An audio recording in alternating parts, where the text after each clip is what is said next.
আজকের গল্প চৌধুরানী। কাহিনী বিভূতিভূষণ বন্দ্যোপাধ্যায়।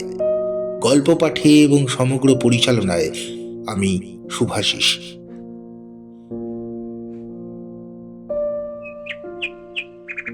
এই ইতিহাস আজকালকার দিনে শোনবার মতো বলেই শোনাচ্ছি।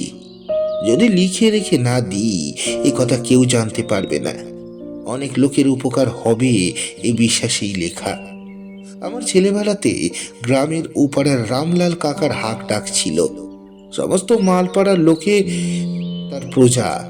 তার মুখের হুকুমে 100 জোয়ান মরদ পুরুষ লাঠি হাতে এগিয়ে আসতো। শক্ত হাতে লাঠি না ধরতে পারলে তখনকার দিনে পাড়া গায়ে জমি জমা রাখা যেত না। জমি নিয়ে দাঙ্গা, জমির ফসল লুটতরাজ, এসব ছিল নিত্য নৈমিত্তিক ঘটনা। রামলাল কাকার প্রথম স্ত্রী আমার মায়ের চেয়ে 3 বছরের বড়। তিনি ছিলেন মায়ের সই। তাকে সইমা বলে ডাকতাম। সইমা লোক ভালো ছিলেন বলে শুনিনি। সারা বাল্যকাল ধরে তার নিজের শাশুড়ির সঙ্গে তার জাহাবাজি ঝগড়ার কথা শুনে আসছি। শাশুড়িরা বউয়ের উপর অত্যাচার করে এ কথা বাংলাদেশের সবাই জানে, কিন্তু অত্যাচারিতা অনেক বধূ তখন আমার এই সইমার নামে পুলকিত হয়ে উঠত। এমন এক নিপীড়িতা বধূকেই আমি বলতে শুনেছি ঘাটের পথে,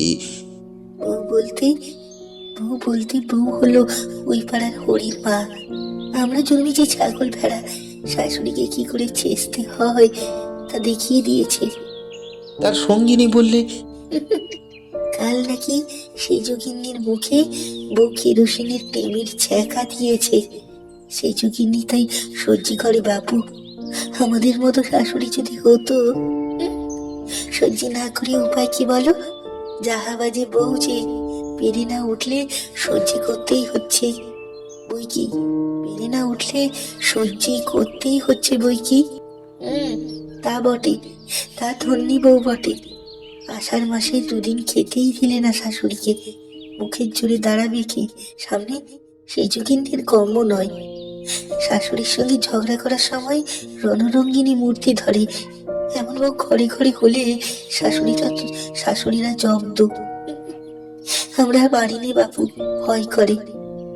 সেই সঙ্গে লাঠি ঝাঁটা খাচ্ছে উঠতে বসতে। কাল হয়েছে কি মুগের ঢাল রোদে দেওয়া হয়েছিল। বৃষ্টি এসছে, কখন দেখতে পাইনি। খুকির কাঁথা সেলাই করছি, সে কি গালাগাল। আচ্ছা আচ্ছা, গালাগাল দাও না হয় দিলে, কিন্তু বাপ ভাই কি দোষ করলে? তাদের তুলে গালাগাল কেন দিলে? দেওয়া কেন বলো তো ভাই? আরে বলবো কি, নিজেই তো দুবেলা সচক্ষে দেখছি, সকর্ণে শুনছি।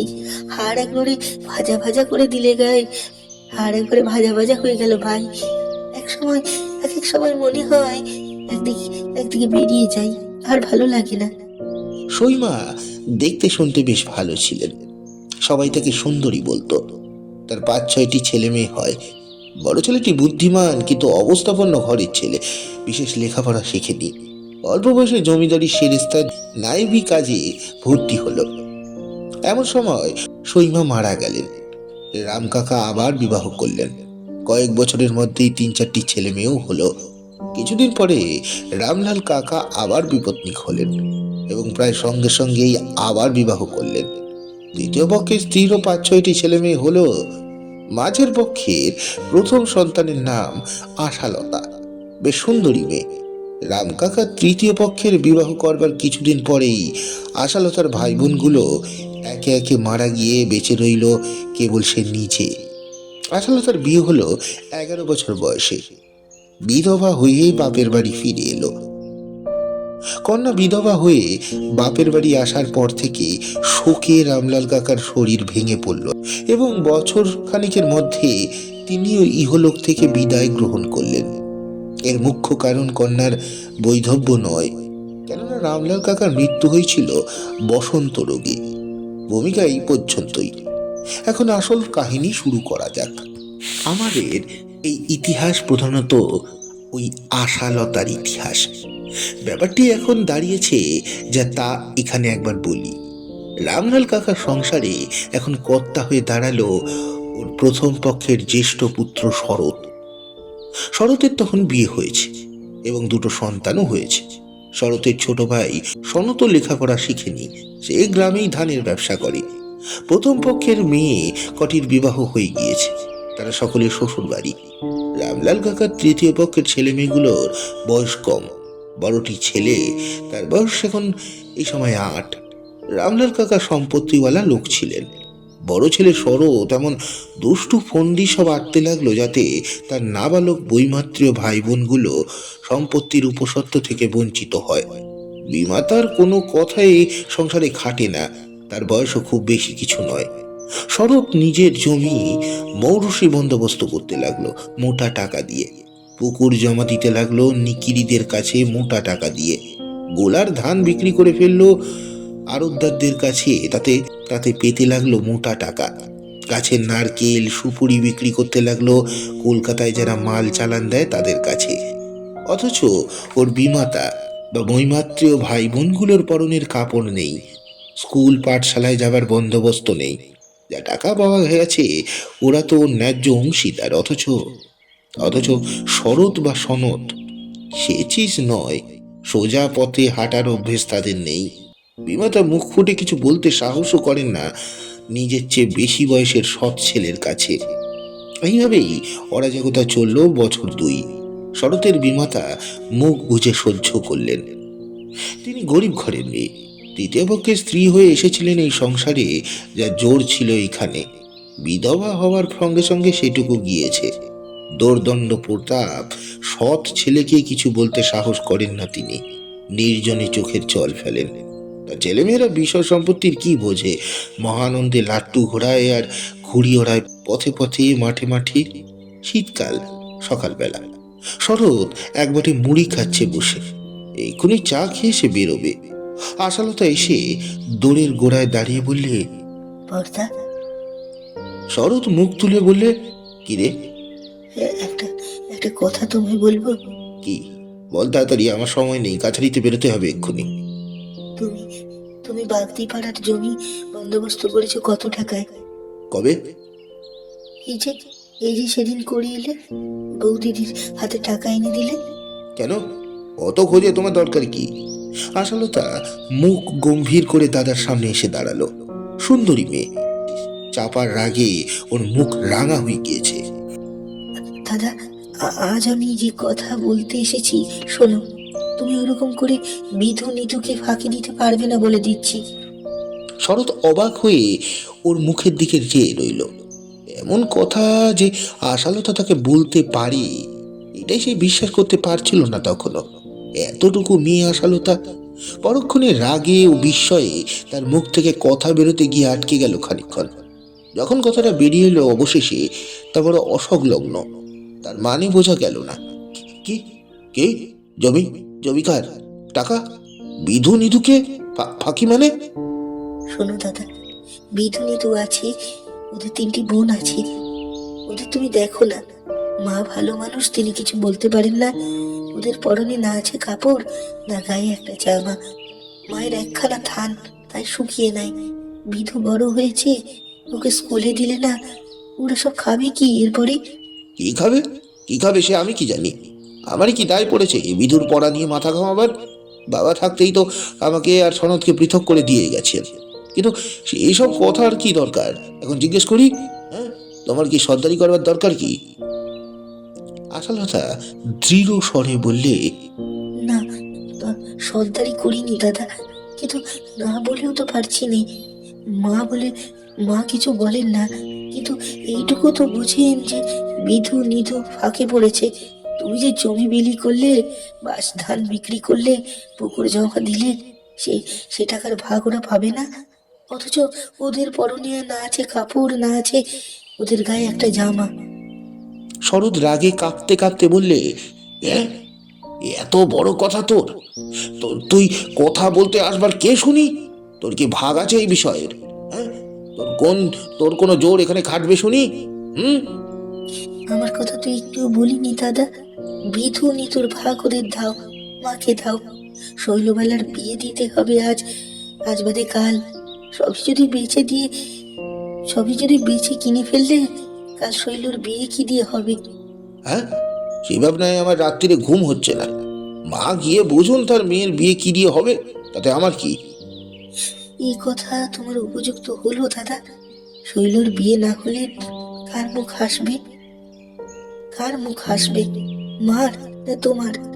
লোকে বলবে অমুকের বোনের বিয়ে হলো না, ধুমসি করে ঘরে রেখেছে। রাগ করো না দাদা, তোমার পায়ে পড়ি। আমায় আমায় কিছু না দাও, আমি কিচ্ছু চাইনি। একবেলা দুটো আলু চালের ভাত, একখানা কাপড়, কিন্তু বিধু নিধুকে স্কুলে দাও। এরপর ওরা করে খাবে কি? তোমার দোষ দেবে, তোমারই তো দোষ দেবে লোকে। আমাকে কেউ বলতে আসবে না, ভেবে দেখো। শরৎ একটা বড় ধাক্কা খেলো সেই দিনটাতে। এতদিন তার বিশ্বাস ছিল যে সংসারের সে কর্তা, সে যা করবে তাই হবে। অবশ্য বাবা তাকে ও সনদকে পৃথক করে দিয়ে গিয়েছেন, কিন্তু হঠাৎ বড়লোক গমন করাতে পাকাপাকি এইভাবে কিছু যেতে পারেননি বিষয় আশয়ে। নগদ টাকার দরকার হলেই জমি বিলি, ধান বিক্রি, ইচ্ছামতো খাজনা আদায় ইত্যাদি করলে বাধা দিচ্ছে কে তাকে? বিমাতা বাধা দিতে সাহস করবে না হাবদা গোবদা ভীতু মানুষ। আজ সে দেখলে এমন একজন আছে যে আঙুল উঁচিয়েছে তার ইচ্ছার বিরুদ্ধে, ওর খেয়াল খুশির বিপক্ষে। আর সে কিনা আশালতা, যাকে কাল দত্ত মশাইয়ের পাঠশালাতে হাত জোর করে নিয়ে গিয়ে বসিয়ে রেখে এসেছে, কেননা ও পাঠশালায় যাবার নামে কেঁদে আড়ষ্ট হয়ে যেত। সেদিন সন্ধ্যাবেলা ছোট ভাই সনদকে ডেকে বললে, এই আশার কাণ্ড শুনেছিস? কি? ও নাকি আমাকে দেখে নেবে, আমি নাকি নিধু ভিধুকে ফাঁকি দিয়ে বিষয় আশয়ের বিলি ব্যবস্থা করছি। ওইটুকু মেয়ের এত স্পর্ধা। তাই তো, এর একটা বিহিত করতে হবে সনদ। হ্যাঁ, এর একটা বিহিত করতে হবে। আশার কি জোর খাটে এই সংসারে? তা বলে দেখো। তুই বলবি, আমার সঙ্গেই বলবি। বেশ, কাল সকালে বলা যাবে। ওকে তাড়িয়ে তবে আর কাজ। বড্ড বার বেড়েছে ওর, আমাকে একবারে অবাক করে দিয়েছে আজ। আমি বলবো, আমি বলবো এখন বুঝিয়ে। আরে বুঝিয়ে বুঝিয়ে বলার কিচ্ছু নেই, ওকে বিদায় করে দেবো কালই। বেশ। সনদ দিব্যি রাজি হয়ে গেল, কিন্তু সকালে এসে বললে, দাদা দাদা, কাল যে ওই যে কাল বলেছিলে আশাকে বলবার কথা না? হ্যাঁ, তা কি? আমি সব বলতে পারবো না, তুমি যা যা হোক করো। হ্যাঁ, সে হবে না, তোকে বলতে হবে। আমি ভেবে দেখলাম ওসব কথার মধ্যে আমার না থাকাই ভালো। তুই আমাকে ভয় করিস না মাকে ভয় করিস? আমি কাউকে ভয় করি না। মা আমাকে, মা আমাদের দুজনকে ভয় করে দাদা, সে তো তুমি জানো। মা সাথেও নেই পাছেও নেই, নিরীহ প্রাণী, তাকে আবার ভয় করবার কি আছে? তুই, তবে তুই কেন বলবি না আশাকে? না দাদা, আশা আমাদের কোল বাছা বোনটা, ওর মা নেই, বাপ নেই, স্বামী পুত্র নেই, আমি ওকে এসব বলতে পারবো না। শরৎ মুশকিলে পড়ে গেল। দুই ভাই একযোগে কাজ করলে যে জোর পৌঁছাতো, সে তা পৌঁছালো না। সে তো পৌঁছালো না। তারপর সে দেখলে আশার ব্যাপারে নিয়ে বাড়াবাড়ি করতে গেলে সনতের সঙ্গে মনোমালিন্য হওয়া বোধহয় বিচিত্র নয়। সনদ এত দরদ দেখাবে আশার ওপর তা কে জানতো? একেবারে গদগদ গোদাবরী। কিন্তু শরতের এ ধারণা ভুলও বটে, আবার নয়ও বটে। সেদিন সনদ আশাকে সিঁড়ির নির্জন ঘরে ডেকে বললে, এই তুই কি বলেছিস দাদাকে? কেন, কি বলবো? চোখ রাঙিয়েছিস শুনলাম। ও মা, মাথা কুটবো তোমার সামনে চোরদা। আমি চোখ রাগামোর বড়দা কি? আমি ন্যায্য কথা বলেছি। কি কথা শুনি? আশা, আশা সব ব্যাপার বললে, বলে কাঁদতে লাগলো। সরব বললে, কেঁদে মরছিস কেন তুই? না ছোটদা, তুই বলো, তুই বল, আমি কি অন্যায় কথা বলেছি? তাই তো। আহা, মার কষ্ট দেখলে বুকটা ফেটে যায় ছোটদা। তুই বল, বড়দা এতগুলো টাকা পেলেন জমি বিলি করে, জিনিস বিক্রি করে, একটা পয়সা মায়ের হাতে দিয়ে বলেছেন, মা তুমি একাদশীর দিন একটু মিষ্টি কিনে খেও, কি শৈলকে একটা ফ্রক কিনে দিও। আহা, কিচ্ছু পরবার নেই ওদের, শাড়ির পাড় জুড়ে জুড়ে আমি সেদিন একটা ফ্রক করে দিয়েছি, তবে পরে বাঁচি। কে আছে ছোটদা ওদের মুখে দিকে তাকাবার? মা তো ওই হতগজ। হতগজ? হতগজ না ভালো মানুষ? তার মানে তাই? তুমি গায়ে আগুন ঢেলে দাও, রাগ কাটবে না। এদিকে বিধু নিধু শৈল তো ভেসে যাক। তা তুই আমাকে বললি না কেন? আমি দাদাকে বলতাম। তুইও তো তুইও তো একরকম ছোটদা, তোর দ্বারা হতো না। সনদ আশাকে যতই স্নেহ করুক, সে বেশি দিন বাঁচেনি। সেই রাতে, সেই বছরই শীতের শেষে নিমোনিয়া হয়ে 7-8 দিন ভুগে সেই বছর মারা গেল। সে মারা গেল। আশা দিন রাত রোগীর পাশে বসে সেবা করত, সারাদিন নাওয়া খাওয়া ভুলে গিয়ে। মজুমদার গিন্নির মুখে আমি এই কথা শুনেছি, কারণ সেই সময় দেশে থাকতাম না। মজুমদার গিন্নি যার খুদ ধরতেন না, সে সত্যিই একজন বুদ্ধ বা খ্রিস্ট। মজুমদার গিন্নি বলেছিলেন, সৎ মায়ের পেটের বোন বটে, কিন্তু নিজের বোন কম আছে আজকাল যারা অমন করে ভাইয়ের সেবা করে। ওর মুখে এইটুকু কথার মূল্য অনেকখানি। সনতের মৃত্যুর পর সংসারে শরতের একাধিপত্য দৃঢ়ভাবে প্রতিষ্ঠিত হলো। বাধা দেবার আর কেউ রইল না। রামলাল কাকার বিষয় সম্পত্তির মধ্যে যা ছিল ভালো, সে জমা খাজনা বিনা মোকদ্দমায় সহজে শরৎ আদায় হলো। সহজে আদায় হয়। যে পুকুরে মাছ বাড়ে আর শুকোয়, সকলের শেষে এক কথায় দুধের ওপরে শরটুকু শরৎ গ্রাস করতে উদ্যত হলো। আবার আশালতাকে গিয়ে দাঁড়াতে হলো ওদের কাছে। শরৎ চিৎকার করে রেগে তক্তাবশ চাপড়ে কথা বলে। আশা ধীরভাবে মৃদু স্বরে কথা বলে। শরৎ দিন দিন বিস্মিত হচ্ছে। কে জানতো এই সেই আশা, এই মানুষ, সেই আশা এই মানুষ। নিধু বিধুকে নিয়ে শরতের সামনে দাঁড় করিয়ে সেদিন বললে, দাদা, ছেলে দুটো যে একবারে বয়ে গেল, এরা এরা করে খাবে কি? এদের উপায় কি করেছো বর্দা? আমি আমি কি উপায় করব? তুমি এখন ওদের গার্জিয়ান হয়েছো, তুমি করো।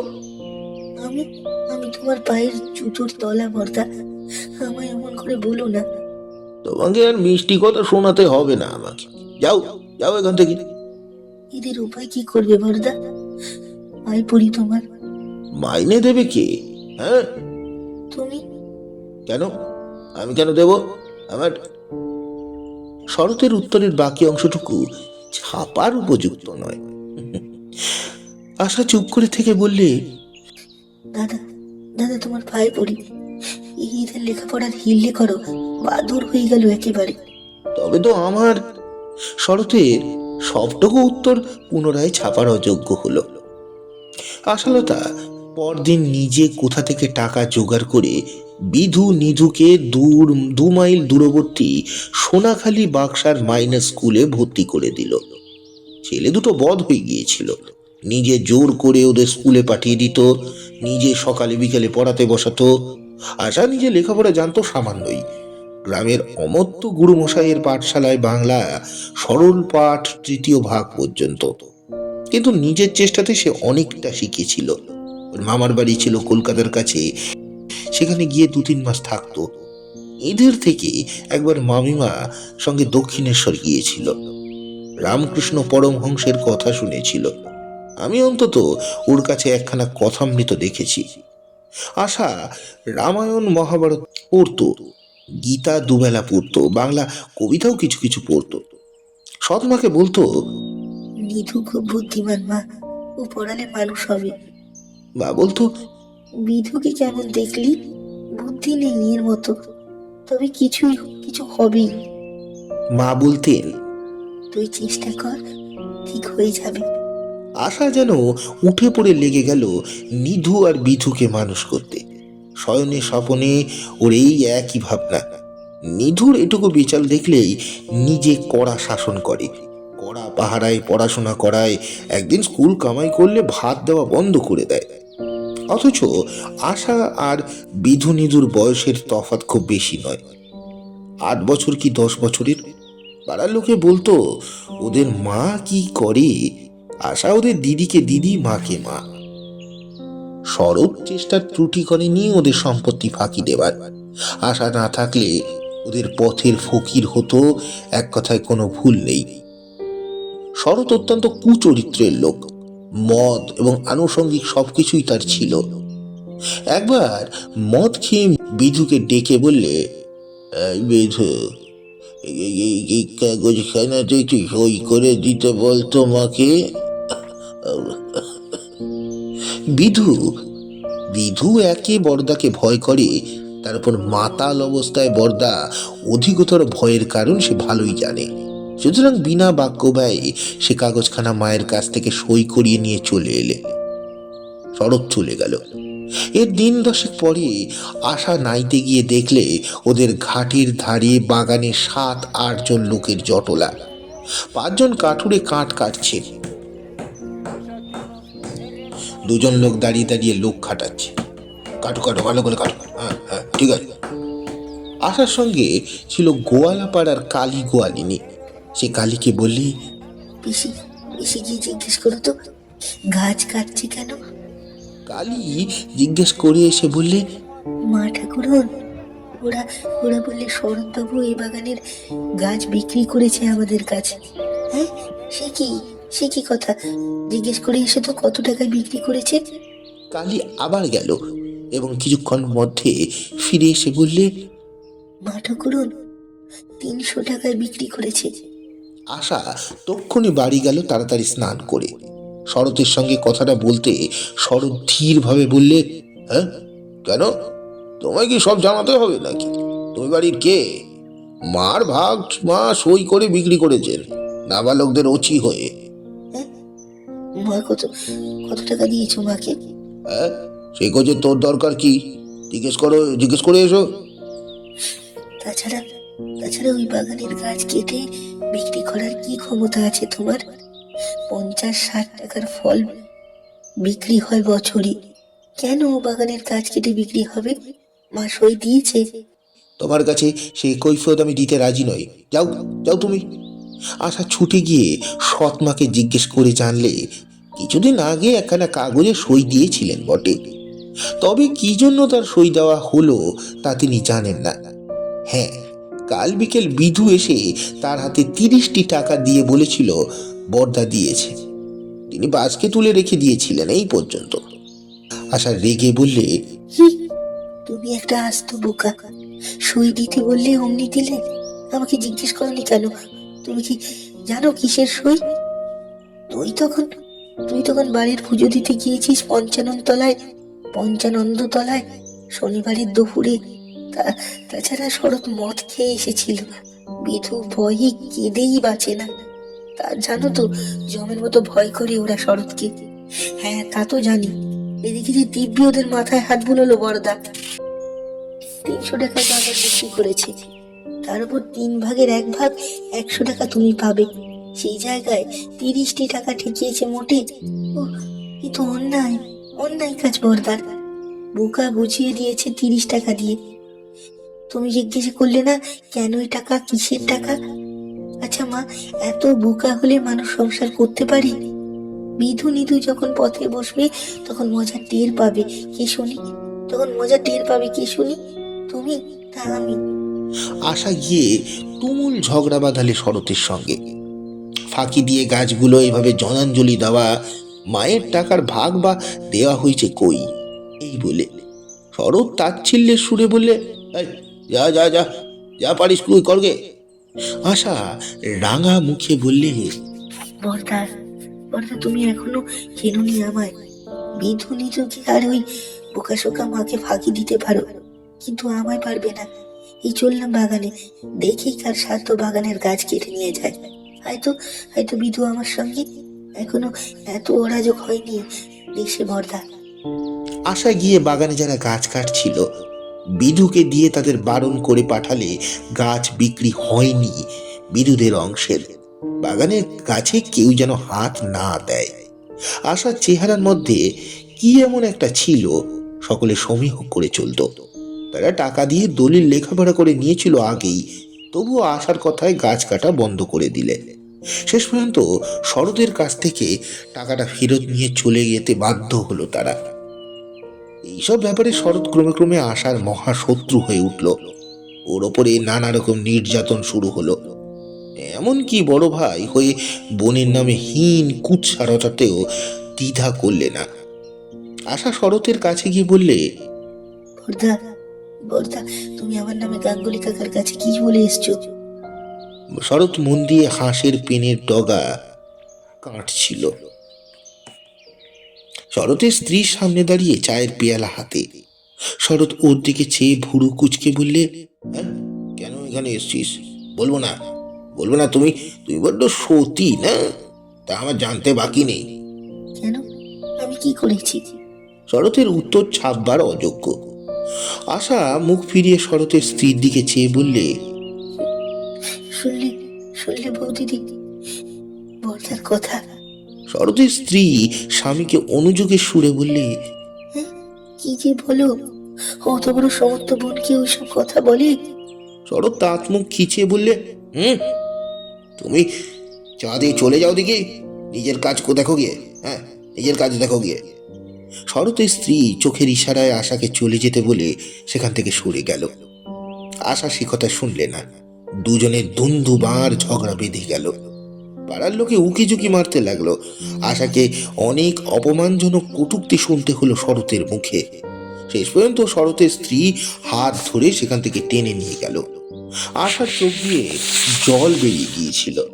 আঁচল দিয়ে চোখ মুছতে মুছতে সে বললে, দেখো, দেখো, দেখো দিদি, দেখো দেখি বৌদি কি সব কথা বুনি বললেন। শুনেছিলে না? শুনেছিলে তো বৌদি? আমি নাকি, তুমি তুমি ওপরে চলে যাও ঠাকুরজি। কেন অপমান, কেন মিথ্যে করে অপমান হওয়া? আমি কি বলবো বলো? আমায়, আমার বলবার জো নেই, আমার বলবার জো নেই কিছু। সবই তো জানো। কি কি দরজা দিয়ে চলে যাও। কিছুতেই কিন্তু আশাকে দমানো গেল না। সে ডানা দিয়ে আগলে রেখে দিলে বিধু নিধু শৈলকে নয়, শুধু তার মাকে পর্যন্ত। যদিও ওর মা তার চেয়ে বয়সে অনেক বড়। গ্রামের লোকে আশাকে শ্রদ্ধার চোখে দেখত। অনেকেই অনেক রকম সাহায্য পেত আশার কাছ থেকে। কারো আতুরের রাত জাগতে হলে আশা, কারো যজ্ঞী বাড়িতে রান্না করতে হলে আশা, কারোর বাড়ির ডাল বেটে দেবার সময়ই আশা। সারা গাখানার বিপদে আপদে আশা, আশাকে সবাই স্মরণ করবে এবং পাবেও। পাবে ঠিকই, ঘড়ির কাটার মতোই পাবে। কখনো নিরাশ করেনি কাউকে। সেবার সেবার বৃদ্ধ বেনি হালদার ওকে বললেন, দিদি, একটা উপকার করতে হচ্ছে। রাতে কষ্ট পাচ্ছি, একটু দুধ পেলে খেতাম। দুধ পাওয়া যায় না, আমি গরিব, আমার কেউ দেয় না। সোনু বোস্টমের গায়ে দুধ দিচ্ছে, তুমি বলে কয়ে এক পোয়া করে। দাদু, আপনার ভাত রেঁধে দেয় কি? জম কে দেবে দিদি? এ গায়ে কি আর কেউ কারো দিকে তাকায়? তোমার দিদি মারা গিয়েছে আর 6 বছর। 6 বছর হাড়ি আমি ঠেলছি, ছেলে মেয়ে নেই, মেয়েটাকে শ্বশুর বাড়ি। আমি না রাঁধলে রাঁধবে কেডা? আমি আমি যদি রেঁধে দিই খাবেন দাদু? যদি আপনার ভাত না সারে রেঁধে দিলে খাবেন? খাবো, খেয়ে বলতে যাবো, দুহাত তুলে নাচবো। মনে করবো ছিক্কের মহাপ্রসাদ, ছিক্কের মহাপ্রসাদ খেলাম। কেন এই কথা বললি কেন দিদি? এই কথা বললি কেন দিদি? আমার নামে নানা রকম রটনা রটছে কিনা গায়ে, বর্দা রটিয়ে বেড়াচ্ছে। হ্যাঁ, আমার মায়ের নামে, আমার মায়ের নামে যদি রটনা রটতো তবে আমি কি তার রাতে খেতাম না? হ্যাঁ, মাস 2 অর্থাৎ সেবার গোটা শীতকাল ধরে রোজ সকালে এসে বুড়ো বেনি হালদারের রান্না করে দিত আশা। ফলে সেই শ্রাবণ মাসেই যখন বেনি হালদার মারা গেলেন, তখন নিষ্কর ব্রহ্মোত্তর সম্পত্তি থেকে 2 বিঘে আমন ধানের জমি তিনি আশার নামে উইল করে দিয়ে গেছেন শোনা গেল। এই নিয়ে মোকদ্দমার সৃষ্টি হয়েছিল। বেনি হালদারের জামাই এসে বললে, ও উইল জাল, সব সম্পত্তি আমার ছেলের প্রাপ্য। আশা কে যে তাকে সম্পত্তি দিয়ে যাবেন তার শ্বশুর? শরৎ বেনি হালদারের জামাইয়ের তরফে মোকদ্দমার গোপনে তদবির করছিল, কিন্তু শেষ পর্যন্ত আশার জমি কেউ কেড়ে নিতে পারেনি।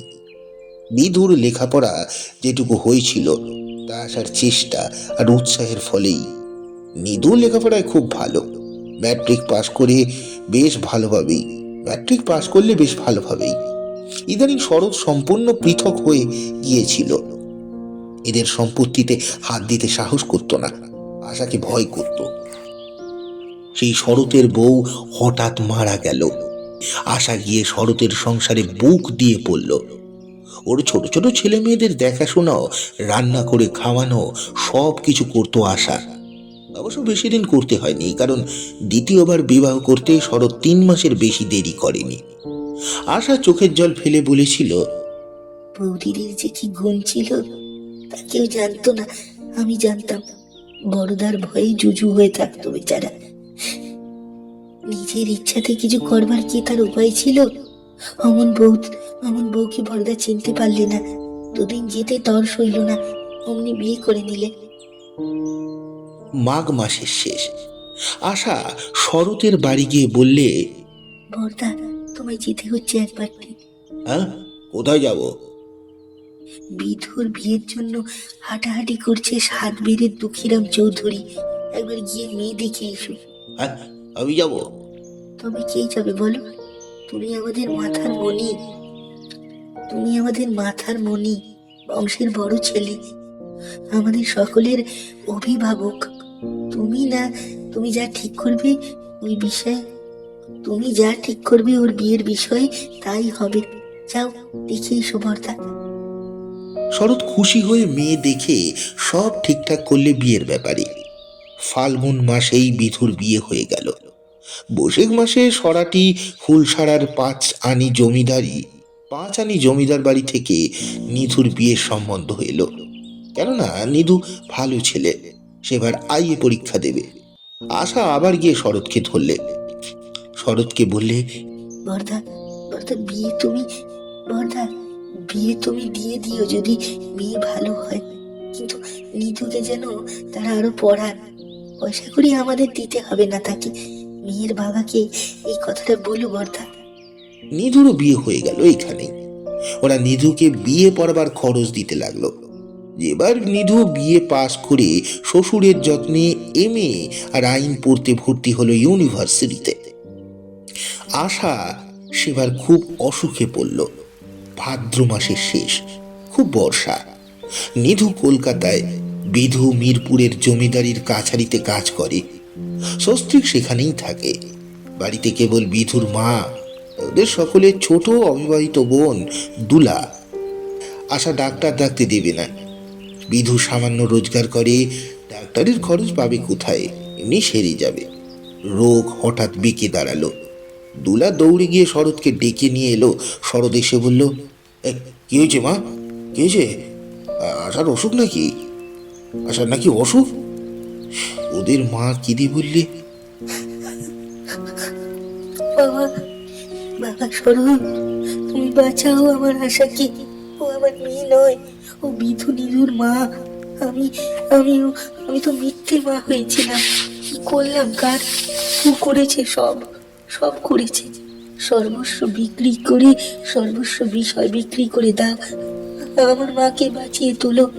দুপুর থেকে মা আমার অজ্ঞান হয়ে আছে। 5.5 জ্বর, লোক চিনতে পারছি না, বিছানা হাতড়াচ্ছি। সব 8-10 বছর আগেকার কথা। বিধু এখন চালের কল আর আড়ত করে অবস্থা ফিরিয়ে ফেলেছে। নিধু ডেপুটি ম্যাজিস্ট্রেট, বারাসাতে পরিবার নিয়ে আছে সম্প্রতি। বড়দিদির কথা বলতে বলতে এখনো ওদের চোখ দিয়ে জল পড়ে। আশার স্মৃতি আমাদের গ্রামের আকাশ বাতাস ছেয়ে আছে। এখনো সকলে বলে, সৎ বোন হলে কি খারাপ হয়? না, সৎ মা সৎ ভাই হলে খারাপ হয়? আশাকে দেখেছো তো? সমাপ্ত। গল্পটি আপনাদের কেমন লাগলো অবশ্যই জানাবেন। গল্পটি ভালো লাগলে লাইক, কমেন্ট, সাবস্ক্রাইব ও শেয়ার করে আমাকে সাপোর্ট করতে ভুলবেন না।